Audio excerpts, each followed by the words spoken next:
Hi, good morning. We are live with BodyWise. It's Facebook Friday. Welcome. I'm so happy to have you here with me today.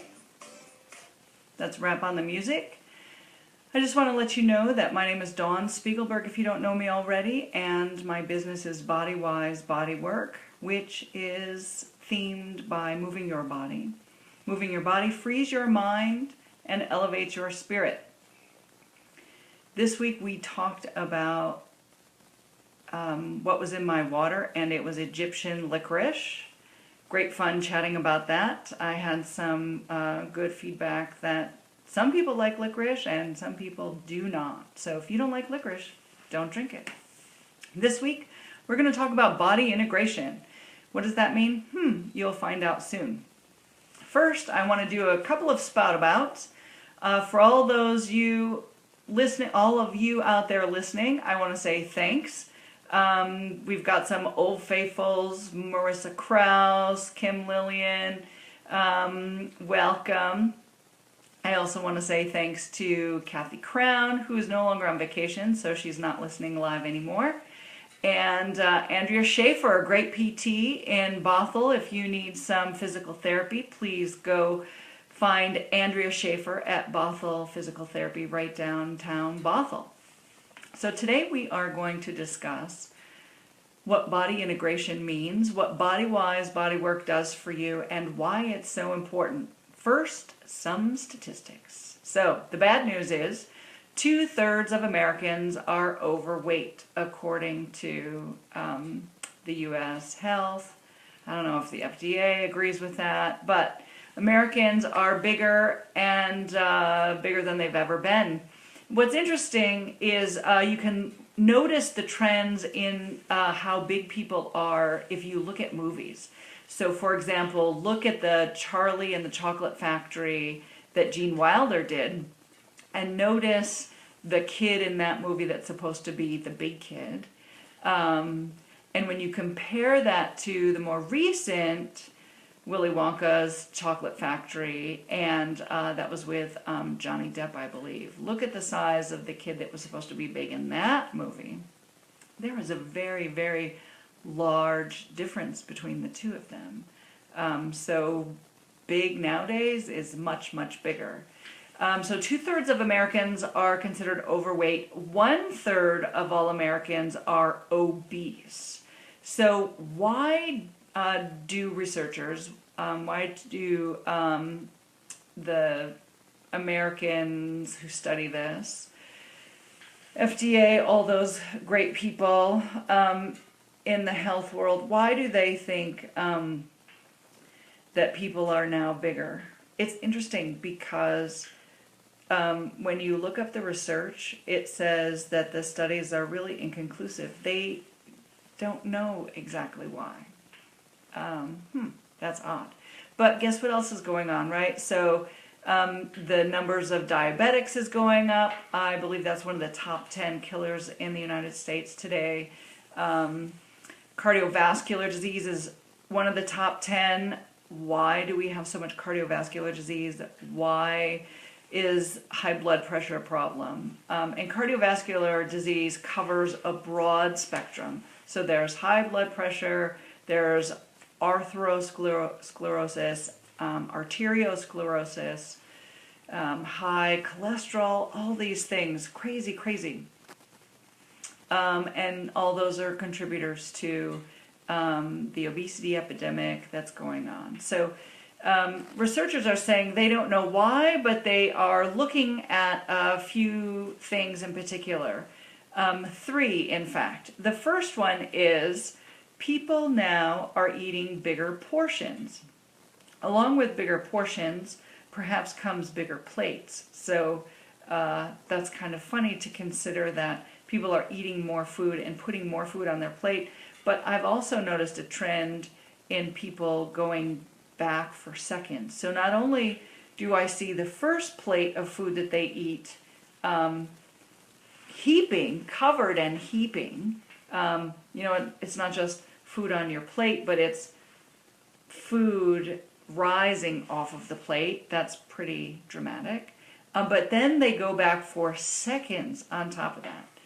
So a friend of mine is a marathon runner, and he's actually a 50-miler, not just marathon. Marathon is like cake for him, but he runs 50 plus miles in his races.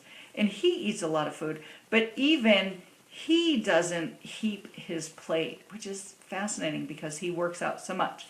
Thanks for joining us, Marissa. Hey, Jane, my cousin in Syracuse, welcome. How's the weather there? And we're just talking about plates and portions, and the fact that Americans are bigger and they fill their plates with more food. Number two, a lot of Americans don't understand the difference between the word diet and the word diet and nutrition. So let's talk about that for a sec. Hey, Voice, thanks for joining us. Diet and nutrition, there's so many diets out there. And you know why there are so many diets out there? Because there are so many different kinds of people. And there are so many different kinds of people with different needs, different nutritional needs, different needs in their movement, different metabolisms. So a diet that might work great for one person may not work at all for another person. And I've tried lots of different diets,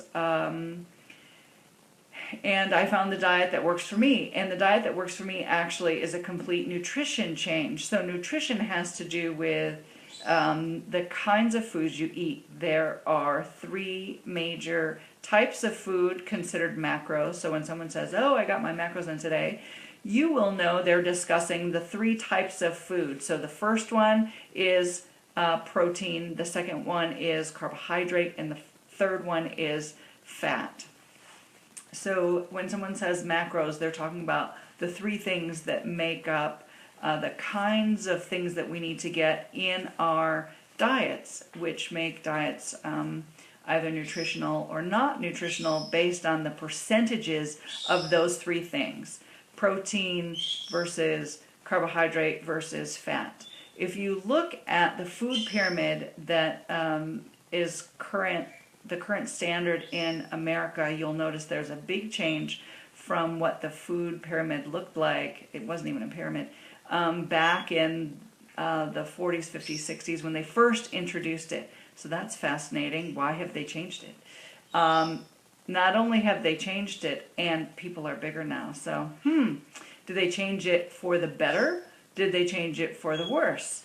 Only you can tell what's best for you in your diet, how you feel, how you look, and the kinds of choices that you make all determine it. So the third thing that the studies are showing that contributes to the obesity problem in the United States is inactivity in general. So it used to be that a normal amount of activity would include quite a bit of walking. And nowadays there is much less active things happening in people's lives, especially because, guess what? You're watching Facebook, which means you're probably relatively stationary, just like I'm stationary. I'm stationary, and what's interesting about the stationary position I've chosen to take today is that I'm kneeling on the floor. So our vertical distance that we experience throughout the day, on average for most people, is a difference of about 12 inches. So when you stand up and then when you sit down, there is only a difference of 12 inches, and people aren't squatting anymore. People aren't getting down on the floor, getting up off of the floor, and that's also contributing to the category of inactivity and less movement in people's lives. So how can we combat this? Well, first you have to decide to make a choice that you want to change something. So you can change many things, but I recommend you choose to make a single change in your life. And if you'd like to look at the nutrition piece and make a change in nutrition, I recommend you look at all the kinds of foods you eat by writing them down. The best thing to do is to write down what you eat in one column, including the time that you ate it, and then in a column right next to it, write down how you feel. And that can happen at any time of the day and also right down the time. So I noticed for me that when I ate things like, let's see, peanut butter or other kinds of nuts, I would crave them and I would really enjoy them, but then a couple hours later I'd be sniffly and I wouldn't feel so good and I would want more. So they really weren't satisfying. So I've changed the amount of nuts that I eat. And a lot of people think, oh, nuts are natural, nuts are great for you. Here's an interesting fact. Nuts are high in omega 6s. And in our current society in America, we have an imbalance in the ratio of omega 6s to omega 3 fats. So I recommend that you consume more omega 3s because just naturally in the foods that we eat, we're getting too many omega 6s. And it is those vegetable fats and omega 6s that increase the likelihood of varicose veins and spider veins. And genetically, spider veins run on my mother's side, so I'd like to really avoid those. And I can see some coming already. But it's very fascinating. So what contributes to it? Spider veins are part of my genetic heritage, and I discovered that omega-3s increase the likelihood of having spider veins. So that's a double whammy. I already have a genetic disposition, and if I eat a lot of omega-3s, then I'm really going to have a ton of varicosities and spider veins. So keep an eye on the links between things that you eat and the symptoms or genetic predispositions that you have.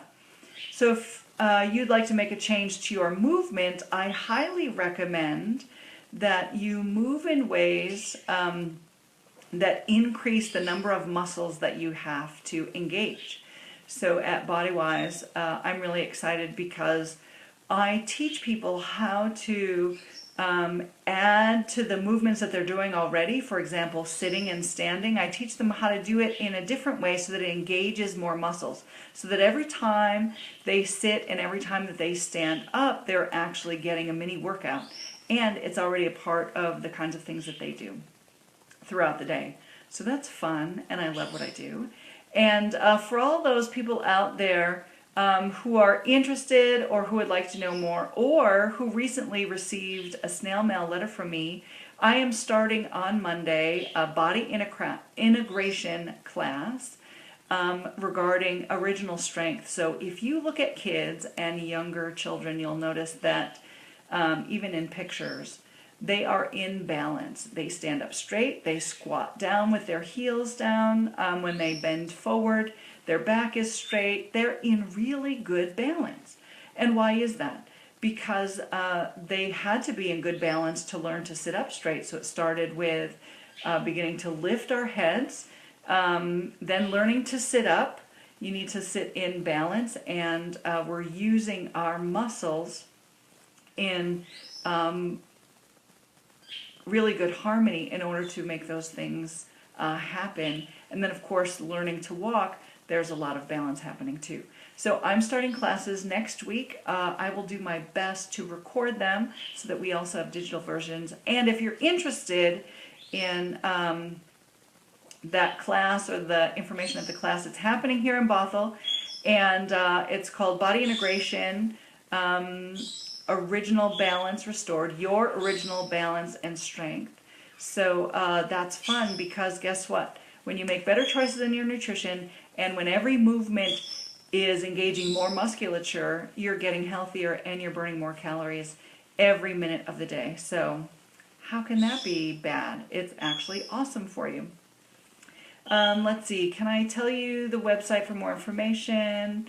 Maybe I can't. Oh yes, I can. It's bodywisebodywork.com, my website, /original-strength-returned. For more information, I'm happy to post it. If you would like to get notifications of more of my Facebook Live recordings, please tap the video and choose opt-in. And until next week, when we're discussing probably the last Tuesday tip day about water, I'm excited to tell you about some amazing water that you can drink and the health benefits of that. So stay tuned for that. And until next week, think head-wise, feel heart-wise, and feel and move body-wise. See you then.